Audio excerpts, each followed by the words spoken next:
Yo, what is up, man? It's your boy, Damn D Live News, and I'm here to give you the live news. And right now, we're gonna still talk about it, man, because I want to hear what Stephen A. Smith got to say. Is Stephen A. Smith gonna buck dance as he normally do, or is he gonna tell the truth? Let's hear what he got to say about this situation. Let's get it. Angel Reese facing too much backlash this morning. Yes, she absolutely is. And let me just preface by saying this. This was the most successful women's tournament by the numbers. The most watched Elite Eight games, the most watched Final Four, which we're talking about millions of viewers. History was being made left, right, and center. We all know what Caitlin Clark did. She put up the most points, the most assists, most threes in a title game, which was so impressive. But we also have to talk about what Angel Reese did. 34 double-doubles, the most in NCAA women's side in a season. That was ridiculous as well. But I think I start with that saying that this is good for the women's game. I mean, it takes some dogs to make that type of history, the history that I just articulated by the numbers. And you don't really get to be a dog and get to that platform where you get to bring a national title, the first one back to LSU, without having that type of mentality, that chip on your shoulder. And I feel like we have to let these young women be unapologetically themselves. We need to learn to embrace that side of the game because we don't discriminate when things like that happen on the other side, right? Both sides obviously did the whole I can't see you. You mentioned it, Molly. You know, we saw it with Haley Van Lith and Louisville. That's what Caitlin did. Now on the other side, we're seeing Angel do it, which is a part of her personality, part of the reason why she's really helped spearhead this change, this movement to athletes being unapologetically themselves. You heard what she said in the press release. This is for girls that look like me, that hoop like me, that talk like me. There's a whole subset of people that are really happy to be seen in these moments, and they're all female athletes because that's how women are. Like, I think there's this idea that we have to be cookie cutter. We have to be by the book. We have to play the game a certain way for it to be appropriate. As an athlete, you're a competitor. You can be fierce, you can be feminine, and you can go out there and finish. And I think we saw that on both ends. Iowa, what a tremendous season. LSU, what a tremendous season. Angel being herself, Caitlin being herself, and that overall is great for the game. Well said by this beautiful black queen right here. Well said. Well spoken, well articulated, well done. Now let's see what Stephen A. Smith got to say.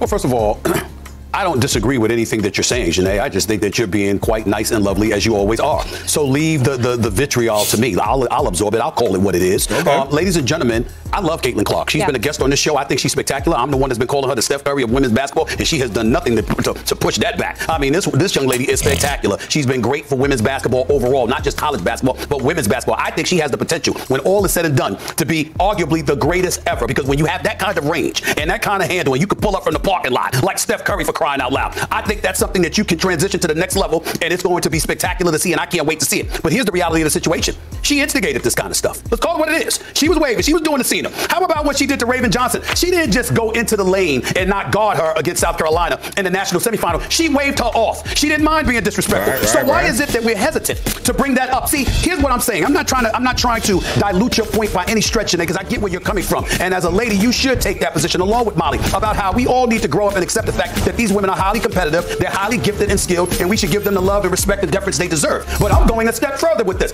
We all know that there's a white-black issue here, because the fact of the matter is, when Caitlin did it, people were celebrating it, and they were talking about nothing but her greatness. But then the second the sister stepped up and threw it back in her face, now you got half the basketball world saying, well, you know what, that's not the classiest thing to do. Yeah. That's not the way. It was the exact same thing. It was the exact same thing. Now you can Well, I can appreciate Stephen A. Smith call it down the line, because it definitely is a black and white thing. This is definitely a racist double standard card, right? Because they literally did the same exact thing, but one is being praised and the one's being ridiculed, right? So I appreciate him for actually standing up and actually saying what needs to be said about this situation. This is a racial situation.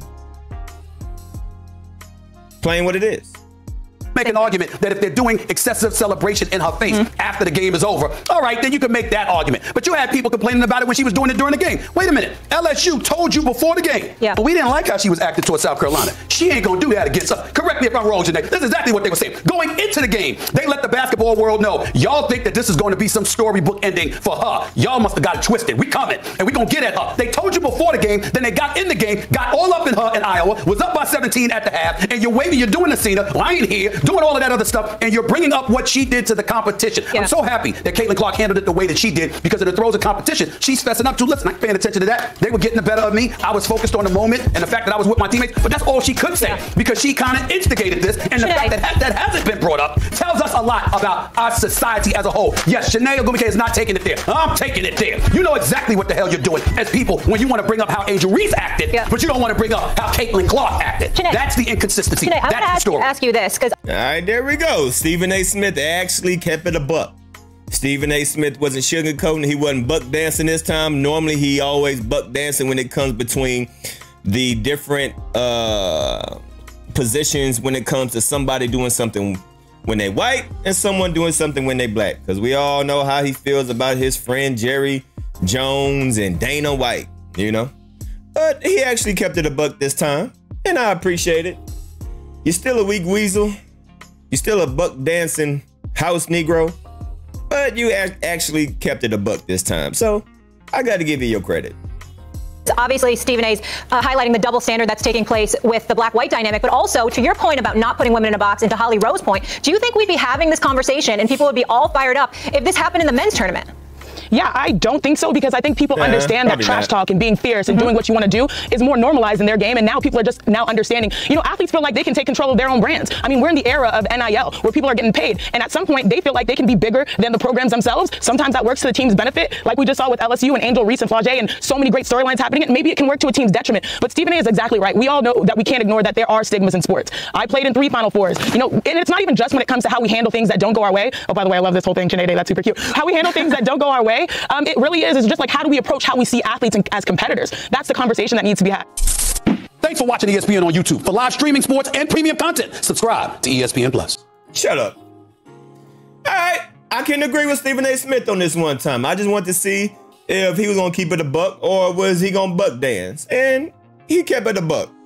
He pretty much said what needed to be. He said what needed to be heard, right? I don't know if I said that right. He said what needed to be said.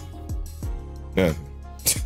Anyway, y'all, I'm up out of here. I just wanted to see what Stephen A. Smith, if he was gonna buck dance or if he wasn't. But he kept it a bean. He kept it 100. Definitely double standard, low key. I wouldn't say racism, but prejudice. Is it prejudice or racism? Y'all figure it out. It's your boy Damn D. I'm signing out. Peace.